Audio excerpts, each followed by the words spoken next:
All we know, after the First World War, the superpowers of the world, they thought we must stop the conflict and the war between. We must prepare organization. That organization can stop, can negotiate between two rival groups or the rival countries, and they made international organization. But after few days, but within few days, few years, a second world war came out in the world. Second world war came out in the world. After second world war, what happened? After the second world war, the superpowers, the main powers of the world, like US, UK, United Kingdom, United States of America, USSR, Soviet Russia, and etc. They thought we must need a second option. We must prepare for the second option, organization who can stop the conflict between the two countries, and we can negotiate. We must prepare a stage where two countries or two rival countries can came for their solution of the problems. So they prepare next organisation. तो ये जो organisation हुआ था जिसके नाम आज हम लोग जानते हैं UNO, united nations organisation. United nations organisation का एक जो प्रील्यूड ये था ऐसे कि यूनाइटेड नेशंस ऑर्गेनाइजेशन का शुरू हुआ था फर्स्ट वर्ल्ड वॉर में. जो नेशंस ऑर्गेनाइजेशन बनाया गया था वो फेलियर, उसका फेलियर के बाद फिर से ये सोचा जा रहा है और इसकी फिर से एक वर्ल्ड वॉर हुआ. और वर्ल्ड वॉर ऐसे हुआ था जो वर्ल्ड वॉर में एक एटॉमिक वॉर हुआ था. हिरोशिमा नागासाकी जैसे दोनों जापानीज सिटी में एटम बॉम्ब वहां पे फेंका गया था और उसके वजह से वर्ल्ड में एक जो फर्स्ट एटॉमिक बॉम्ब क्या हो सकता है उसका जो क्रुएल्टी, उसका डिस्ट्रॉय पावर को सबको मालूम हुआ था. यूनाइटेड नेशंस ऑर्गेनाइजेशन यूएनओ आज जो वर्ल्ड में दोनों कंट्रीज का कॉन्फ्लिक्ट को कंट्रोल करने के लिए बना है, जो कंट्रोल करते हैं. जैसे इंडिया पाकिस्तान के बीच में जो कॉन्फ्लिक्ट है, उस कॉन्फ्लिक्ट को लेकर आज यूनाइटेड नेशंस ऑर्गेनाइजेशन इसका सॉल्यूशन वही करने का कोशिश करता है. और ऑलमोस्ट आज वर्ल्ड का सारे कंट्रीज का मेंबर्स, सारे कंट्रीज इस यूनाइटेड नेशंस ऑर्गेनाइजेशन का मेंबर्स बन चुके हैं. तो यूनाइटेड नेशंस ऑर्गेनाइजेशन ऐसे सेकेंड वर्ल्ड वॉर के बाद जब फिर से फर्स्ट वर्ल्ड वॉर के बाद जब फिर से और एक सेकेंड वर्ल्ड वॉर हुआ, तब जब जरूरत हुआ इंटरनेशनल पीस की, जरूरी की international peace. And the main purpose of the United Nations organization is to keep the international peace among the world, among the member state, and you can say in the entire country.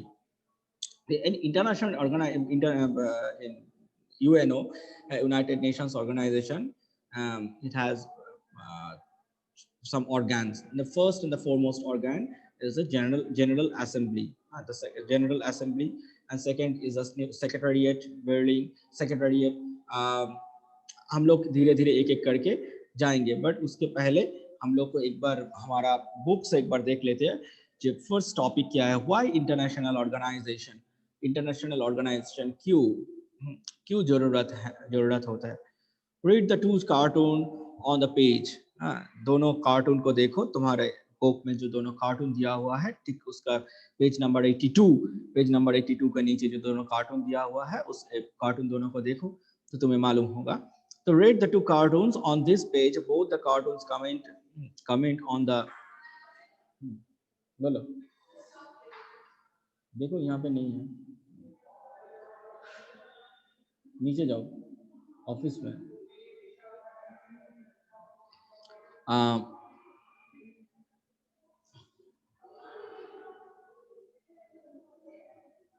अच्छा, on the other hand, हाँ तो क्या है, sorry for the disturbance.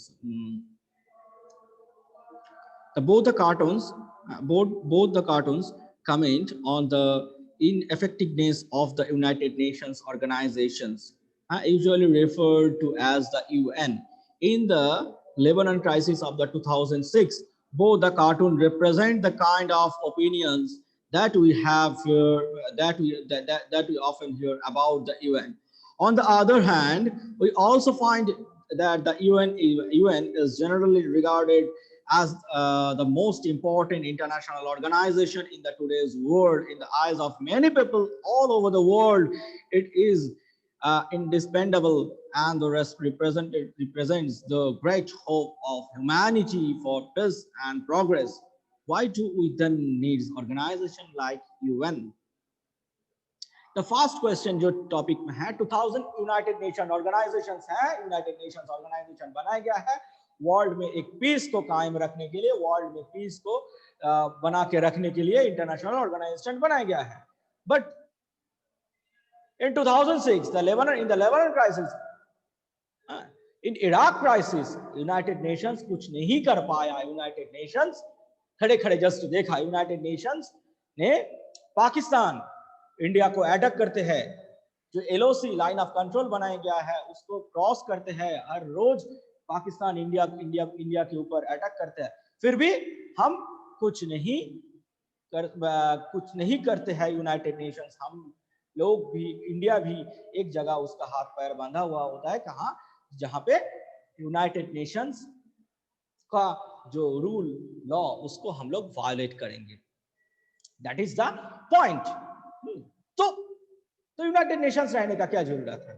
But ये भी question है. इसके साथ साथ ये, जब हम नेगेटिव पोर्शन को देख लिया तो पॉजिटिव दिख भी देखना चाहिए. आज वर्ल्ड में इंटरनेशनल पीस को रखने के लिए यूनाइटेड नेशंस का कार्यक्रम जितना चल रहा है, और सिर्फ वर्ल्ड पीस नहीं, यूनाइटेड नेशंस आज labour movement, labour development, child development, cultural development, उनका काम इतना जगह, इतना वेरिएशन आ गया. International monetary fund, world bank को कंट्रोल करना, इंटरनेशनल मॉनिटरी फंड, किसी कंट्री को कोई रास्ता बनाना है, कोई डेवलपमेंट का करना है तो वहां पे फंडिंग करना, वहां पे फंड देना, वहां पे उस देश का, उस जगह का, उस देश का कुछ वहां पे फंडिंग करके डेवलपमेंट का. आज जो कोरोना के लिए पूरा देश, पूरा दुनिया इसके लिए हिल गया, तो कोरोना प्रोजेक्ट में भी world health organisation, allied part of the United Nations organization, they helped actually all over the world के सारे countries को यूनाइटेड नेशंस ऑर्गेनाइजेशन का ये जो वर्ल्ड हेल्थ ऑर्गेनाइजेशन, इन्होंने हेल्प किया financially. Is a fine due to the lockdown. The third world countries and the developing country like India, they faced a lots of economic crisis. In this economic crisis, United Nations, they helped us, they helped the entire world. We must remember that. But we can say in the case of the peace control, United Nations, the failure of the United Nations is greater, is bigger than the success. But in the case of international development, in the economic sphere, in the social sphere, in this space, the contribution of the United Nations is greater. Okay. So in the next paragraph, on the other hand, we also find that the UN is generally regarded as the more important international organization in the today's world. In the eyes of many people all over the world, it is indispensable and represents a great hope of humanity for peace and progress. Why do we need? Then need organization like UN? Let us hear to inside. Countries have conflicts and differences with each other. दोनों countries में conflict होता है.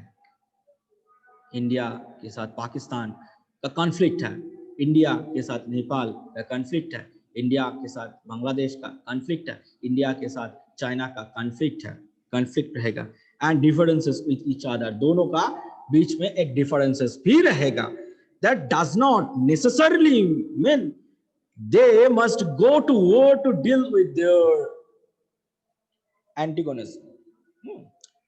दोनों class में दो बच्चे बैठे हैं, दोनों में आपस में किसी एक चीज को लेकर दोनों ही फर्स्ट होना चाहते हैं, दोनों का बीच में एक लड़ाई है, एक डिफरेंसेस है, एक इंट्रोवर्ट है, एक एक्सट्रोवर्ट है, कोई पढ़ाई में अच्छा है ज्यादा, कोई पढ़ाई में कम है, तो डिफरेंसेस है, ये रहेगा हर एक इंसान, हर एक कंट्री, हर एक चीज का अंदर एक डिफरेंसेस है। और वही हम लोग फिर एक बार कार्ल मार्क्स को याद कर लेंगे, तो according to the great philosopher Karl Marx, in all over the world and in each and every static and the dynamic thing and the living and the non-living thing, there is a conflict between two things.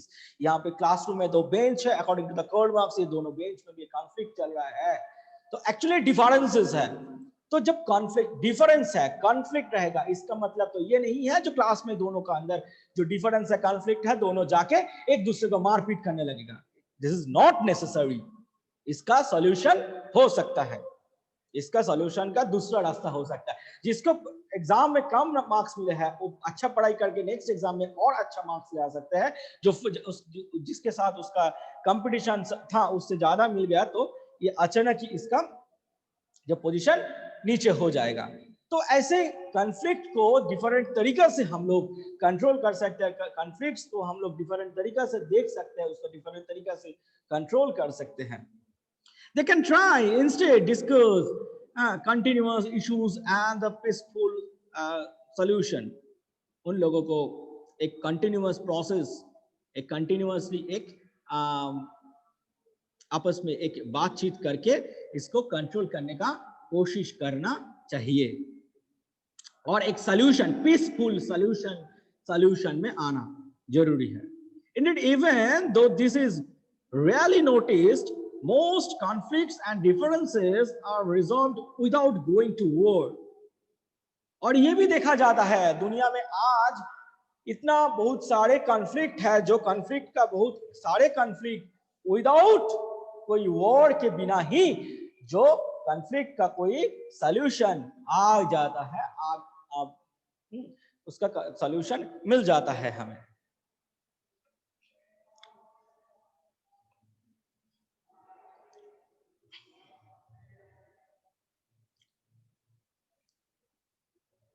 Without going to the war, the role of an international organization can be important in this context.